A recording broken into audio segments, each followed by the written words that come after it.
Greetings, tyrannic war veterans, and welcome to Codex Compliant. We didn't realise that the last time we looked at a vanilla Marine Codex was 2021. So let's change that. The 4th edition version of Codex Space Marines was written by Pete Haynes and Graham McNeil with additional material by Steve Comiskey, and was released in 2004. Its cover art by Karl Kopinski is the first of several Space Marine Codex covers that use an orangey background to make the Ultramarines blue pop. It's colour theory, innit?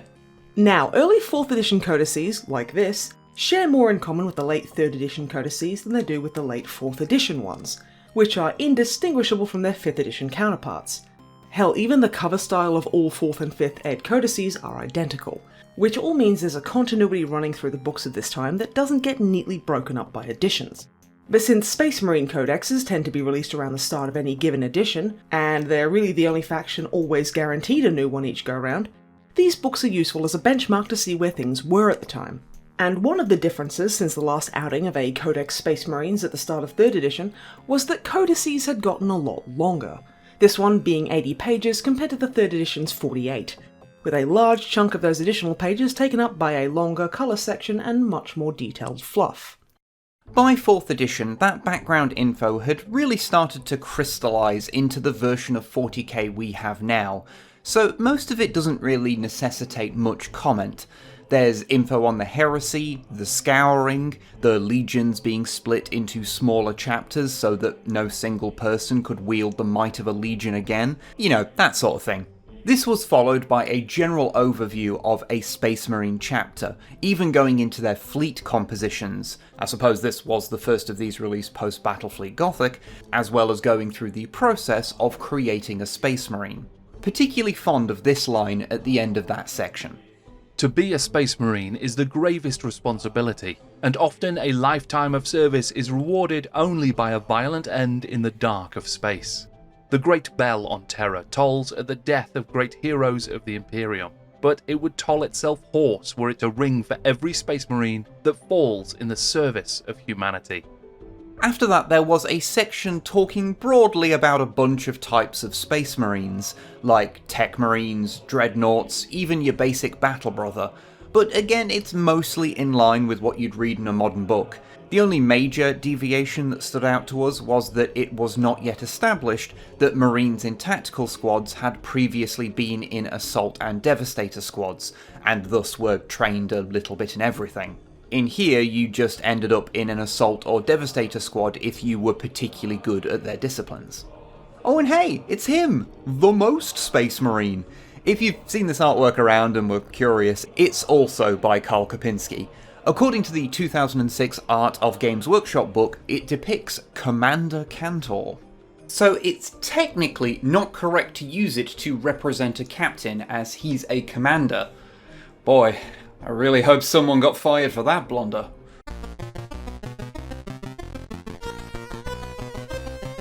There's also a section focusing on the notable battles of the Ultramarines, which is mostly just them fighting Tyranids, which makes sense since that's been a thing about the Ultras for about as long as the Ultras have been a thing.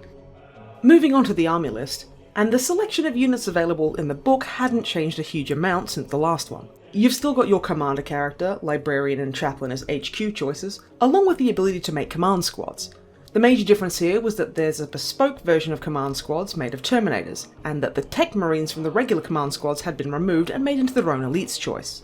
Presumably on account of the limited utility of having them leashed to a command squad and only a command squad back in 3rd. Elites were Terminators in both Classic and Assault flavours, along with Dreadnoughts, which could now be upgraded into Venerable Dreadnoughts, Veterans, and the now single and ready to mingle Tech Marines. Troops were, as you would expect for any time prior to 8th edition, just tactical squads and scout squads. Fast attack was assault squads, land speeders, bikes, attack bikes, and scout bikes. The only real change there was that the 3 kinds of land speeder were collapsed into a single entry. Heavy support was Devastators, Vindicators, Predators, both Annihilator and Destructor, Whirlwinds, Land Raiders, and Land Raider Crusaders. The Crusaders shown here for the first time in a vanilla codex, and already free from their "you can only have a single one of them if you're not Black Templars" restriction from Codex Armageddon. Dedicated transports were the ever-dependable Rhinos and Razorbacks, along with drop pods getting rules for the first time. Well, the first time that wasn't really small or a licensed thing made by a third-party company. Also, much less like a Terry's Chocolate Orange now. Or at least they would be once the Mini actually came out for it.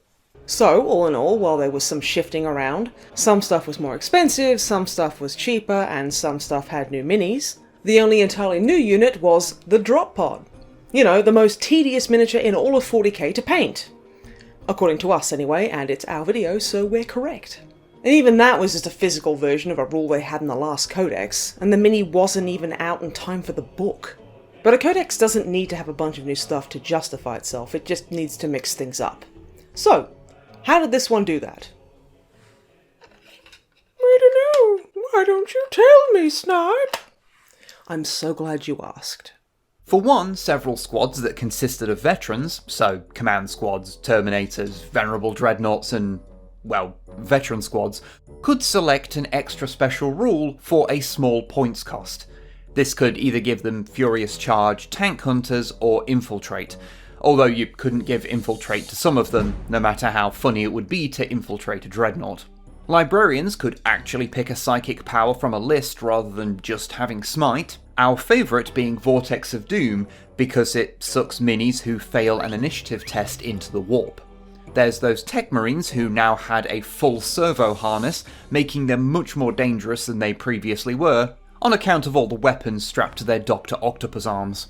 They could also be accompanied by up to 4 servitors who were either shooty, smashy, or fixy in nature. Whirlwinds had picked up a variant weapon, Castellan missiles, no relation to Castellans, or even Castellans. That's not even all of them. No, Castellan missiles were basically a long-range minefield deployment system, so they'd lay a minefield down which may or may not get set off should someone walk over it. Oh, and chaplains, and any squad they're attached to, were fearless and could re-roll missed hit rolls in melee, which is a nice change since for a unit all about the spiritual well-being of their men, that wasn't really represented in their 3rd edition rules, meant the different kinds of HQ choices felt a lot more distinct now.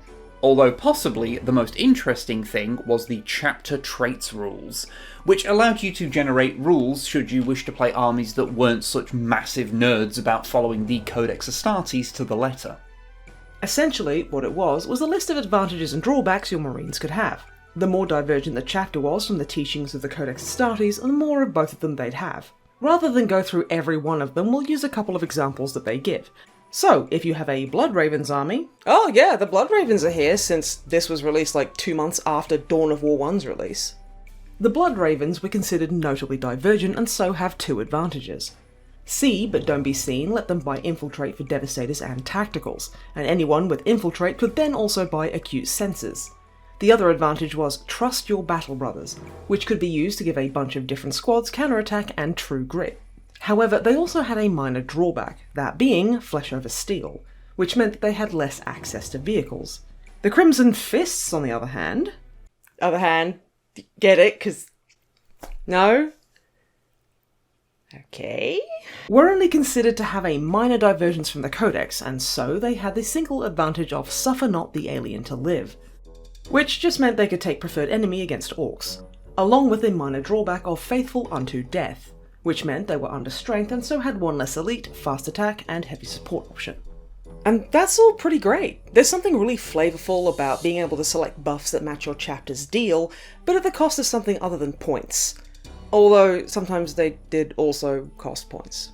Of course, these Marines had their usual and they shall know no fear rule, and they kept their drop pod assault rule from the last book. It's just a bit cooler now since they have an actual drop pod unit to back it up, even if you'd have to proxy a mini for it for a while. Not much to say on the war gear front in this one, as it's Space Marine war gear, although librarians could have their own weird little guys in familiars who, like the ones in the previous edition's Demon Hunters, gave them +1 initiative. This is also the first vanilla Marine Codex to have Terminator armor gain the 5+ invulnerable save, as that was added via an article during 3rd edition after the last Codex was released. Now, for special characters, you had not only 5 characters, but 2 special squads too. Mostly for the Ultramarines, but that's just kinda how it goes. First up, the two non-ultras. Kayvan Shrike, who was only to be used in Raven Guard armies of over 1,500 points, had rending lightning claws and could lead a squad of unique veterans, all having a full suite of the sneakiest of universal special rules. Also, for anyone that doesn't know, Shrike is named after one of these cute little guys. Have fun looking up why they sometimes get called butcherbirds. Captain Lysander of the Imperial Fists was at the other end of the spectrum, being about as unstealthy as possible, having a hammer and bright yellow Terminator armour, although similarly he could only be used in Imperial Fists armies of over 1,500 points. And since he'd be teleporting into battle from the Phalanx, which has a lot of teleporters, all Terminator squads could share the same reserves roll, which could be re-rolled, and so they could all come in at the same time. Onto the little blue men, Chaplain Cassius could only... Look, every character in here could only be taken in an appropriate 1,500 point force, okay? Cassius was basically just a better chaplain who really hates Tyranids. Chief Librarian Tigurius, seen here with the second iteration of his miniature, likewise fills the role of better librarian. They were, of course, joined by Chapter Daddy and Fist Aficionado Manius Calgar, who for the first time had the choice of being fielded in either Artificier armor or Terminator armor. Although in practice, since both have a 2+ armor save and he loses an Iron Halo when wearing Terminator armor, he's really just swapping a slightly better invulnerable save for being able to deep strike. Being pure of heart and dumb of ass, he also got to just decide if he, or any squad he's attached to, passed any morale or pinning test. No roll, he just gets to decide that. As well as characters, there were those Ultramarine specific special squads. Tyrannic War veterans were, well, what they are is in their name. They were a special veteran squad particularly adept at taking down Tyranids. This meant that they were a bit more restricted in what weapon upgrades they could take, only using guns useful in a bug hunt, but if they took a heavy bolter, it could use Hellfire rounds. You know, if you felt like making a heavy bolter into a blast weapon. They could also lob crack grenades as a melee weapon. Because why not? Lastly, there's the Ultramarines Honor Guard. These were mostly axe-wielding Marines who could replace a command squad, but also a single Honor Guard could be placed in any command, tactical, or devastator squad if you liked. Kind of like if Wolfguard had a bird for a face. Moving on to the colour section, you can see a few minis that weren't around back in the last Codex, like the plastic Dreadnought kit, or all the stuff using the new Rhino chassis. Also, we're quite charmed by this picture of land speeders that's had the stands removed and blurred digitally to make it look like an action shot. That kind of shot tends to be more of an Imperial armour thing, so it's neat to see it show up in a Codex. Also, Blue Chaplain. Just uncommon to see a non-completely black one post, like, 1989. There is, as you would imagine, a nice big guide to painting your Ultras, or any other Codex adherent chapter, with a nice little breakdown of the different Ultramarines companies with a little bit of fluff and a nice picture of their banner. Like, did you know the red-rimmed 3rd Company is known as the Scourge of the Xenos? Or that apparently the 7th, 8th and 9th Company have done so little of note that they don't even get a write-up. This is also, perhaps sadly, where the yellow shoulder rims for 2nd Company Ultras mostly disappear in favour of gold ones. The classic yellow rims only show up twice in the whole book. Don't get me wrong, we do think the gold looks better, but the yellow is just very nostalgic, especially when combined with red weapons, just covering every primary colour at once. Although, to be fair, between 3rd and 4th, even the Ultramarines' main colour changed. It's technically the same colour of paint, Ultramarines blue, but the guides on how to paint them use it differently. 3rd has you painting it over a white base coat, and 4th has it dry brushed over black, and those will just give you a very different shade of blue. Now, of course, this book was not just for the Ultramarines, and we do find the other chapters shown off to be kind of fun. Not only are they represented by multiple minis, which means that we have confirmation that there exists at least 3 Red Templars minis in the world, maybe even more, who can be sure, but there's also some interesting choices of chapters. We mentioned the Blood Ravens earlier, but we've also got chapters like the Mentors, even if the hand-painted icon used for them looks a bit less like a hawk or even an owl and more like a parrot, the Stormlords and the White Consuls. It's also nice to see the Hawklords show up since there's nowhere near enough purple loyalist Space Marines. On that note, we draw our look at the 4th edition Space Marine Codex to a close. And what can we say about it? Well, in our 2nd edition Ultramarines Codex video, we talked about how the Ultras getting centre stage didn't suddenly happen in 5th edition, as their prominence was already strong enough that the 2nd edition Vanilla Marine Codex was called Codex Ultramarines.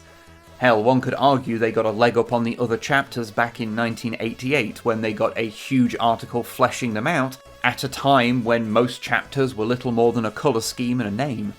But their dominance did fade during 3rd edition, exemplified by the 3rd edition book being the only Vanilla Marine Codex without an Ultra on the cover. Hell, it's the only edition where there isn't a rulebook at all with an Ultramarine on the cover. This edition is where they came back full force, front and centre, and they've never left that spot since. They weren't just on the Codex cover, the main 4th edition box set was themed around them. They are very much the default Marine again here, even if there is plenty of generic Space Marine fluff. And even though they had received a lot of tweaks from their 3rd edition outing, it is also funny to remember a time when having 2 wounds was only for Space Marine characters. Having 3 was complete decadence. A modern lieutenant has the same amount of wounds as a 2004 Marnius Calgar. It was a different time. But again, as simple as a Vanilla Marine Codex can be, they are always useful for getting a feel for the game at the time, since they tend to be one of the first codices of that edition. They're like a decent bus service. They're frequent and they're reliably on time, it's just the price seems to creep up a bit more than it feels like it should. And sometimes you get 2 at once.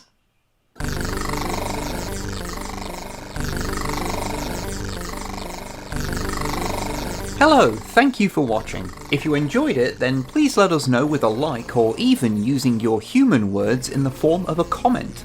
Subscribing is also encouraged if you would like to see more things like this, because we make things like this all the time. If you'd like to assist in the creation of such videos, you can by going to patreon.com/snipeandwib and directly funding them, which also allows you to see videos a little earlier, as well as get your name in the end credits and access some exclusive videos. Anyway, we love you, take care of each other, see you next time.